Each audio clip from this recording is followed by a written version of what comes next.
چشمے نم نہ چھلکے، از قلم اقبال بنو۔ لڑکیاں بہت چھوٹی ہوتی ہیں، زرگام خان نے زہریلے لہجے میں کہا۔ کیسے بھلا؟ میں نے حیرت سے اس کے تنے ہوئے چہرے کی طرف دیکھا۔ شادی سے پہلے محبوب سے محبت کا دم بھرتی ہیں، بلند و بانگ دعوے کرتی ہیں، تم نہ ملے تو مر جاؤں گی، جی نہ سکوں گی، اور جب زرگام نے ہونٹ بھینچ لیے، اور جب مجھے جاننے کی جلدی تھی، جب کسی بندے سے شادی ہو جاتی ہے تب اسے بیوقوف بناتی ہیں۔ کس طرح؟ میرا دل جانے کیوں اس کی باتوں پر کلا بازیاں کھانے لگا تھا۔ یہی کہ اس بندے کے سینے میں منہ چھپا کر کہتی ہیں، میرے سر کے سائیں آپ ہی تو تھے جن کے میں نے خواب دیکھا کرتی تھی۔ میں کتنی خوش قسمت ہوں، قدرت نے میرے خوابوں کو سچی اور خوبصورت تعبیر دی۔ جھوٹی، دغا باز۔ زرگام کا چہرہ مارے غصے کے تانبے کی طرح سرخ ہو رہا تھا۔ اس کی خوبصورت بھوری آنکھوں میں غصہ سرخی کے ڈورے بن کر تیر رہا تھا۔ آپ تو یوں ہی لڑکیوں کے پیچھے پڑے ہیں، کیا لڑکے جھوٹ نہیں بولتے؟ میں نے حفقی سے پوچھا۔ بولتے ہوں گے، زرگام نے کندھے اچکائے، مگر وہ بزدل ہوتے ہیں۔ جس مرد میں حوصلے کا فقدان ہو، میں اسے مرد ہی نہیں کہتا۔ اب یہی دیکھو، میں نے تمہیں سچ سچ بتا دیا تھا کہ تم میری زندگی میں آنے والی پہلی لڑکی نہیں ہو، البتہ آخری ضرور ہو۔ میں مسکرائی تو زرگام خان بھی مسکرایا اور بولا، ہاں، اور آخر میں مسکرائی تو زرگام بھی مسکرایا اور بولا، ہاں، اور آخری کہ شادی کر لینے کے بعد مرد ایک ہی بیوی نما عورت کے ہاتھ اس قدر ٹوٹ پھوٹ جاتا ہے کہ اسے کسی اور طرف دیکھنے کا موقع نہیں ملتا۔ غلط زرگام، میں نے تو شادی شدہ مردوں کو بھی پھر محبت کرتے دیکھا ہے۔ زرگام نے سگریٹ کیس سے سگریٹ نکالتے ہوئے کہا۔ اوہو، واقعی؟ میں نے اس کی خوبصورت بھوری آنکھوں میں دیکھا۔ لیکن لڑکیاں بھی تو بیوی بننے کے باوجود کسی اور کا خیال اور آنکھوں میں شوہر کے بجائے کسی دوسرے کے خواب چھپائے پھرتی ہیں۔ اس بددیانتی کے باوجود شوہر سے کہتی ہیں کہ تم پہلے اور آخری مرد ہو۔ زرگام، امن نے ہولے سے اس کے بازو پر ہاتھ رکھ دیا۔ کیا محبت کرنا جرم ہے؟ نہیں۔ زرگام نے سگریٹ کا ایک طویل کش لیا۔ پھر جرم ہوتا تو ہم کیوں کرتے؟ اس نے میری آنکھوں میں جھانکا اور ہولے ہولے نارمل لہجے میں بولا، مگر محبت تو 7 پردوں میں چھپانا محبت کی توہین ہے۔ سب سے بڑا جرم ہے اگر کسی سے محبت ہو تو اس کا ببانگ دہل اقرار کرنا چاہیے، جیسے میں نے کر دیا۔ تمہیں یاد ہے پورے ڈپارٹمنٹ کو ہمارے تعلق کا پتہ تھا۔ تم نے تو حد کر دی تھی زرگام۔ کرنا ہی ایسے چاہیے۔ یہ کیا کوئی جاننے والا نظر آ گیا تو خون خشک ہو جائے؟ وہ محبت ہی نہیں ہوتی، دھوکہ اور فریب ہوتا ہے، اور ڈرتے وہی ہیں جن کے دل میں کوئی کھوٹ ہو۔ ہمیں دیکھو، زرگام نے سینے پر ہاتھ رکھ کر فخر سے کہا۔ زرگام، تمہاری بات اور ہے، تم مرد ہو، ایسا کر سکتے ہو، یہ معاشرہ مرد کا ہے اور وہ ہر معاملے میں با اختیار ہے۔ اگر عورت ببانگ دہل اپنی محبت کا اعلان کرے نا تو تم جیسے مرد ہی اس پر سنگ باری شروع کر دیں۔ ہمت تو کرے عورت، وہ بولا۔ یہ ہمت اس سے کبھی نہیں آ سکتی، میں نے یقین سے کہا۔ پھر محبت نہ کرے، دوسرے شخص کو دھوکہ کیوں دیتی ہے؟ تمہیں پتہ ہے میں آج کیوں اداس ہوں؟ یہ کہو، آج اتنے تلخ کیوں ہو؟ جو بھی سمجھو۔ پتہ ہے زوہا، میرا فرسٹ کزن ہے عابد، اسے کل پتہ چلا کہ اس کی بیوی شادی سے پہلے اپنے بھائی کے دوست پر لٹو تھی۔ رابعہ عابد کی خالہ زاد ہے، اور پتہ ہے اسے جب سے پتہ چلا ہے کہ رابعہ کا دل اس کا نہیں، وہ کسی اور کی پرستش کرتا ہے۔ رابعہ کیا کہتی ہے؟ میں نے پوچھا۔ وہی ازلی جھوٹ کہ اس نے عابد کے علاوہ کبھی کسی کو چاہا ہی نہیں۔ ہو سکتا ہے رابعہ سچی ہو۔ نہیں، وہ سچی نہیں ہے، بلکہ جھوٹ پر جھوٹ بولے جا رہی ہے، حالانکہ عابد چاہتا ہے کہ وہ اسے سچ سچ بتا دے۔ واقعی رابعہ نے شادی سے پہلے کسی اور کو چاہا تھا؟ پھر کیا ہوگا؟ وہ اسے معاف کر دے گا، اور کیا؟ مرد اتنا اعلیٰ ظرف نہیں ہے زرگام، میں نے کہا۔ خود کو داؤ پر لگانے سے فائدہ؟ داؤ؟ زرگام نے اسے دیکھا۔ فرض کرو زرگام، میں تم سے کہوں کہ تم سے پہلے کوئی لڑکا میری زندگی میں آیا تو؟ میرا اتنے کہنے پر ایک لمحے کے لیے زرگام کے چہرے اور آنکھوں کی مہمان حیرتیں دیکھی۔ اس کے چہرے پر دراڑیں پڑنے لگیں، پھر وہ ایک دم ہی ہنسنے لگا۔ نہیں زوہا جان، مجھے پتا ہے، میں پہلا مرد ہوں جس نے تمہارے در دل پر دستک دی، اور میں وہ چور دروازہ ہوں جو ہر لڑکی اپنے دل میں چھپا کر رکھتی ہے، جو صرف وہ اپنی محبت کے لیے کھولتی ہے۔ تم نے بھی میرے لیے ہی وہ دروازہ کھولا تھا۔ پھر بھی میں اپنی بات پر اڑی رہی کہ تم بہت مشکل لڑکی ہو زحا۔ مجھے معلوم ہے پورے 1.5 برس تک میں تمہارے دل کے دروازے پر دستک دیتا رہا تھا، تب تم نے دروازہ کھولا تھا، ورنہ لڑکیاں تو میری طرف ایک نظر میں ہی ایسی کھینچتی ہیں جیسے لوہا مقناطیس کی طرف۔ اچھا، میں ہنس دی۔ یہ میرا تجزیہ ہے کہ جس لڑکی سے ایک بار محبت بچھڑ جائے تو پیاس بڑھ جاتی ہے، پھر کوئی دوسرا اس کی جانب اس محبت سے ہاتھ بڑھائے تو وہ اس کے ہاتھ کو تھام لیتی ہے، پیاسی جو ہو جاتی ہے۔ بہت کم لوگ محبت کو روک بنا لیتے ہیں۔ اگر یہ بات نہ ہوتی تو تم مجھے 1.5 سال تک غور نہ کرتی، زرگام نہایت یقین سے کہہ رہا تھا۔ مگر تم یہ فرض کیوں نہیں کر لیتے کہ میری زندگی میں تم سے پہلے بھی کوئی آیا تھا، پھر تم سے شادی ہو گئی۔ ہماری زندگی نہایت خوشگوار ہے، ہم مطمئن ہیں، لیکن اگر عابد کی طرح تمہیں بھی پتہ چل جائے کہ تم میری پہلی محبت نہیں ہو، تمہارا رویہ میرے ساتھ کیسا ہوگا؟ میں اسے فرض کرنے پر مجبور کر رہی تھی، تو میں تم سے مخلص نہ رہ سکوں گا۔ زرگام خان نہایت سچائی سے بولا۔ ہاں زحا، زرگام خان، میری محبت کی چادر میں شگاف پڑ جائے گا، اور پھر ہماری قربت میں بھی فاصلے ہوں گے۔ قربت کے فاصلے کبھی بھی ختم نہیں ہوتے، چونچہ وقت گزرتا ہے یہ فاصلے مزید بڑھتے چلے جاتے ہیں۔ اس کا ایک ایک لفظ سچا تھا۔ تو زرگام خان یہ کہہ رہا کہ مرد کا ظرف نہیں ہوتا جسے وہ شدت سے چاہے اس کی ذرا سی غلطی کی لغزش معاف نہیں کرتا، جبکہ یہ عورت ہی ہے جس کا دل ماؤنٹ ایورسٹ کی طرح وہ شوہر کے بے شمار افیئرز کسی اور کی نہیں بلکہ اپنے منہ سے ہی اپنے ہی بیڈ روم میں سنتی ہے، مگر پھر بھی اس کے دل میں کوئی پھانس نہیں چبھتی، ان کے درمیان کوئی خلیج حائل نہیں ہوتی، کوئی فاصلے پیدا نہیں ہوتے، بلکہ وہ تنہائی سے اپنے سر کے سائیں کی خدمت کرتی ہے۔ اور اگر اس کے مرد کے دل میں پھر کسی اور عورت کی پرچھائیاں ہیں تو ختم ہو جائے، وہ اپنے آدمی کے دل پر پوری طرح قابض ہو جائے۔ میں نے کہا زرگام خان تو دیوار پر نظریں جماتے نہ جانے کن سوچوں میں گم تھا۔ بتاؤ مرد میں یہ ظرف ہے زرگام خان؟ میں نے زرگام کے کندھے پر ہاتھ رکھا۔ زحا، زرگام کی آواز نہایت مدھم تھی۔ میں ہولے سے کہا، کیا واقعی تم نے مجھ سے پہلے کسی کو چاہا ہے؟ زرگام کے لفظوں میں شک کے ناک پھنکار رہے تھے۔ میں زور سے ہنس دی، مگر مجھے احساس تھا کہ میری ہنسی بالکل بانس کی لکڑی کی طرح کھوکھلی ہے۔ پھر بھی میں نے جواب تو دینا تھا۔ اس کی بات پر اگر ایسا نہ کرتی تو مجھے اپنے انجام کا پتہ تھا۔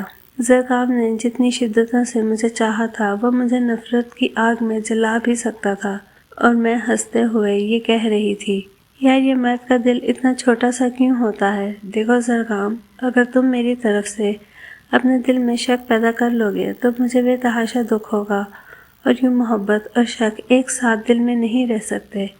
میں نے زرگام کے کندھوں پر سر ٹکا دیا۔ تم کو پتہ ہے میں کتنی ضدی اور ہٹ دھرم ہوں۔ اگر تم سے پہلے میں نے کسی کو چاہا ہوتا تو میں گھر والوں کو منا سکتی تھی، آئے تمہارے لیے بھی تو سب سے ٹکر لے لی تھی، ابو کو اس روایت کو توڑنے پر مجبور کر دیا کہ ہم غیروں میں بیٹیاں نہیں دیتے۔ پھر تم جان لو کہ ایسا نہیں کہ زحا خان کبھی نہیں ہاری، تم نے اپنے جذبوں کے زور پر جیتا اور تمہارے لیے سب سے لڑی۔ میں ہولے ہولے کہہ رہی تھی، بلکہ دھڑلے سے جھوٹ بول رہی تھی، اور زرگام خوشی سے تقریباً پاگل ہو گیا۔ مجھے علم تھا جو میرا دل سچ کہتا ہے وہ سچ ہے۔ وہ جذبات سے بھرپور لہجے میں بولا، ہم بھلا ہارنے والے ہیں؟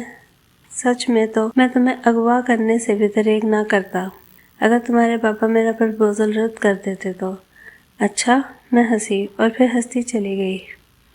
بے تحاشا ہنسنے کی وجہ سے میری آنکھوں میں آنسو آ گئے، جنہیں زرگام نے اپنی انگلیوں کے پوروں سے صاف کیا۔ تم یقین کرو لڑکیاں جھوٹ بولتی ہیں تو سچ بھی بولتی ہیں، میں نے کہا۔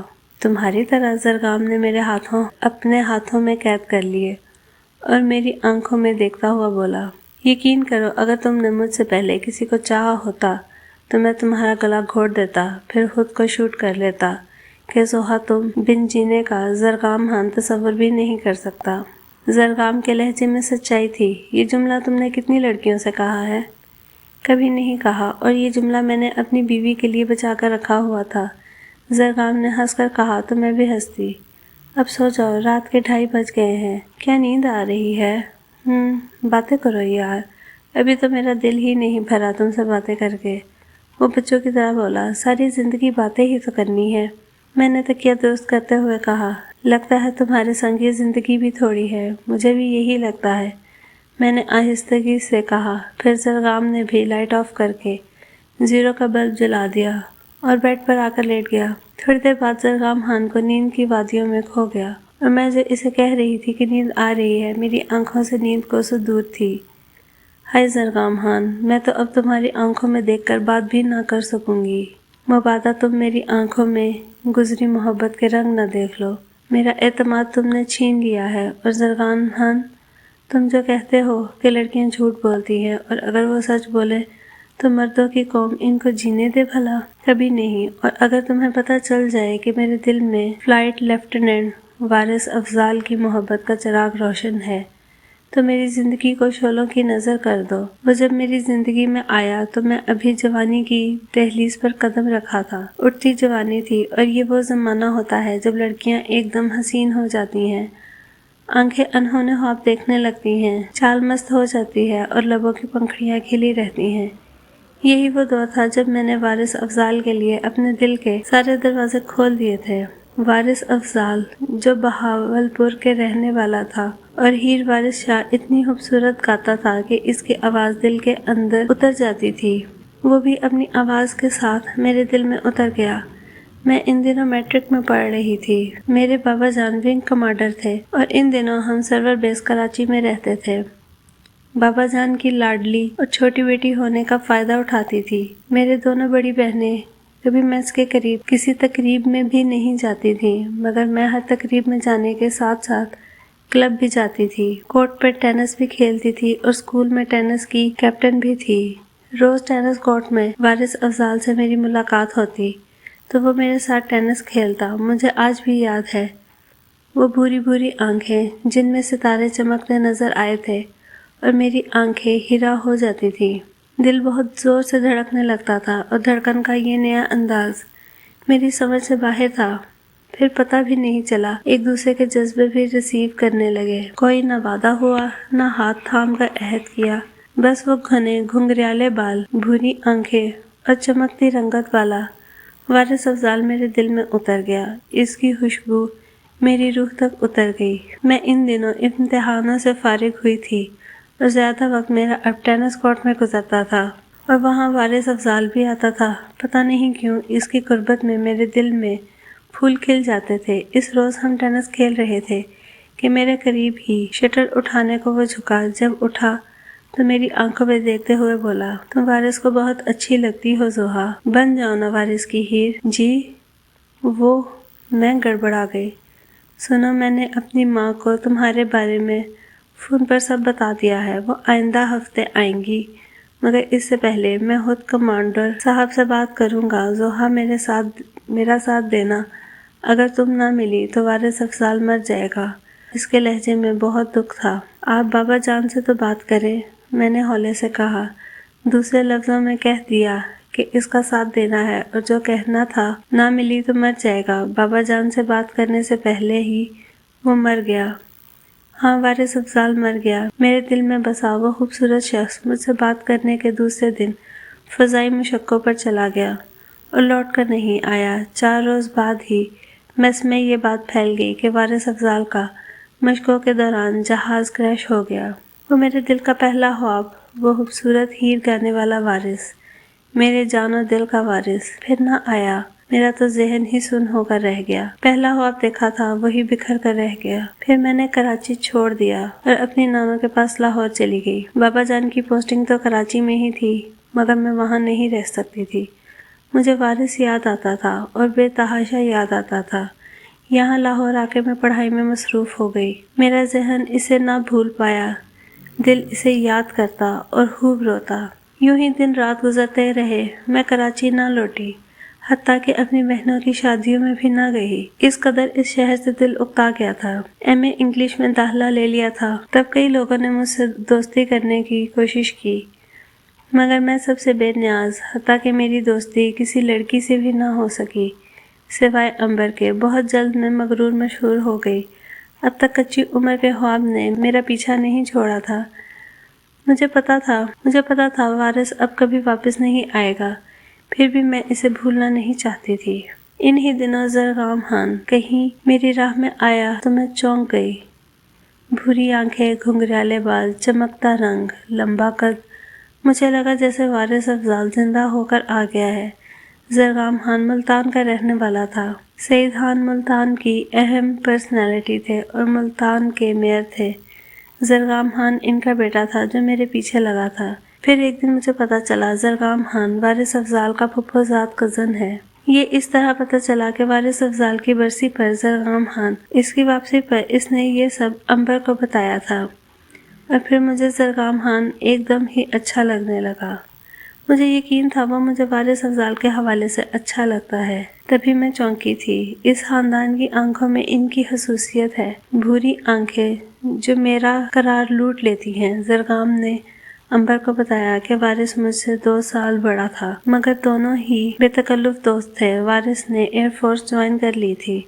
زرغام نے بھی ایسا چاہا، مگر گھر سے اجازت نہ ملی۔ ایک روز وہ امبر سے کہہ رہا تھا، پتہ ہے امبر، وہ ایک لڑکی کو بہت چاہتا تھا، اس کے آفیسر کی بیٹی تھی۔ اس نے پھپھو کو بتایا اور پھر پھوپھی کو۔ میں نے کراچی جانا تھا، وہی نہ رہا جس کے پاس جاتے، جس کے لیے جاتے۔ اور وہ لڑکی، آپ ملے تھے اس سے؟ امبر نے پوچھا۔ وارث کو سرپرائز دینے کا شوق تھا، کہتا تھا تم آؤ گے تو ملواؤں گا۔ مجھے تو نام بھی نہیں بتایا تھا، اور زرغام کے لہجے میں جو دکھ تھا وہ میرے اندر اتر گیا۔ پھر زرغام کی مستقل مزاجی اور کچھ امبر نے مجھے قائل کیا اور میں نے خود کو جھکا لیا۔ ایسا اس لیے کیا تھا کیونکہ مجھے زرغام خان میں وارث نظر آتا تھا۔ اس کی خوشبو پھر آئی۔ زرغام نانو سے ملا تھا، اور جب بابا جان کو پتہ چلا تو انہوں نے نانو کو صاف انکار کر دیا تھا کہ وہ غیر برادری میں شادی نہیں کریں گے۔ میں اڑ گئی، شادی کروں گی تو صرف زرغام سے، اور بس۔ میرے فیصلے نے سب کو ہلا کر رکھ دیا، مگر میں اپنے فیصلے سے نہ ہٹ سکی تھی۔ بھلا کس طرح اپنے محبوب کی خوشبو سے جدا ہوتی؟ اور پھر 1 ہفتہ قبل ہی ہماری شادی ہو گئی، اور میں زرغام کے ساتھ ملتان آ گئی۔ مجھے آج پتہ چلا کہ میری ازواجی زندگی آگ پر دھری ہے۔ اگر زرغام کو پتہ چل گیا تو، اور وہ پھونک دے گا میرا آشیانہ، پھر مجھے تمام عمر جھوٹ بولنا چاہیے کہ میں نے زرغام کے علاوہ کسی کو نہیں چاہا۔ اسی میں میری بہتری ہے، اسی میں میرا بھلا ہے۔ میں نے وارث افضال کی محبت سے مجبور ہو کر زرغام خان کو چاہا، اس سے شادی کی، اور اس کی چاہت میں مجبور ہو کر اسی کے ساتھ رہوں گی۔ زرغام جو سمجھتا ہے اس کے جذبوں نے مجھے پایا زنجیر کیا ہے تو یہ غلط ہے، لیکن اگر سچ بتا دوں تو ابھی کاغذ پکڑا کر مجھے بے صاحبہ کر دے گا۔ پھر میں نے نبھا کر لیا، سچ کو دل میں رکھ کر، جھوٹ لبوں سے بول کر۔ یہی میری زندگی کا المیہ ہے۔ سچ نہ کہوں، میری آنکھوں میں ساون اتر آیا اور کتنے ہی آنسو تکیا بھگونے لگے۔ صبح فون کی گھنٹی نے ہمیں جگایا۔ زرغام نے بیڈ کی سائڈ ٹیبل پر رکھا فون اٹھایا اور میں باتھ روم میں چلی گئی، اور جب تھوڑی دیر بعد واپس آئی تو زرغام منہ بنا کر کہہ رہا تھا، یار عجیب لوگ ہیں، اب افضال ماما نے ہمیں شام کو انوائٹ کیا ہے۔ یہ دن تو ایسے ہوتے ہیں کہ بندہ چاہتا ہے سورج طلوع ہی نہ ہو۔ زرغام بیزار سا ہو گیا۔ پھر انکار کر دیتے۔ ماما سے میں انکار نہیں کر سکتا، سہ پہر کو ہم بہاولپور روانہ ہو جائیں گے۔ اچھا، میں نے سر جھکا لیا۔ پتہ نہیں کیوں میرے ارد گرد وارث افضال کی خوشبو پھیل گئی جس نے دل میں درد پیدا کر دیا تھا، مگر میں مسکرا کر اپنا بھرم رکھنا تھا۔ تقدیر کے اس وار پر میں مسکرا رہی تھی کہ وارث افضال جو مجھے نہایت احسن طریقے سے اپنے ساتھ اپنے گھر بہاولپور لے جانا چاہتا تھا، اس کی خواہش اسی کے ساتھ مر گئی، اور آج میں اپنے شوہر کے ساتھ اس کے گھر جا رہی ہوں۔ کتنی زور آور ہے تقدیر، مگر مجھے یقین ہے کہ آج وارث افضال کی روح بہت خوش ہوگی، اس لیے میری روح بھی آج خندہ ہے کہ آج میں وارث افضال کے گھر جا رہی ہوں، اس گھر میں جہاں وارث افضال کی خوشبو بکھری ہوئی ہوگی، اور وہ خوشبو یقیناً کھلے دل سے میرا استقبال بھی کرے گی، جو میری آئندہ زندگی کے لیے کارآمد ہوگی کہ اب مجھے اس حوالے اور اعتماد کی ضرورت ہے۔ زرغام خان کے ساتھ جھوٹ بولنے کے لیے اب ساری زندگی اسی طرح گزرنی ہے اسی حوالے کے ساتھ زندگی بنانی ہے۔ آنسو میری آنکھوں سے بہہ رہے تھے، مگر دل میں ایک اطمینان سا تھا۔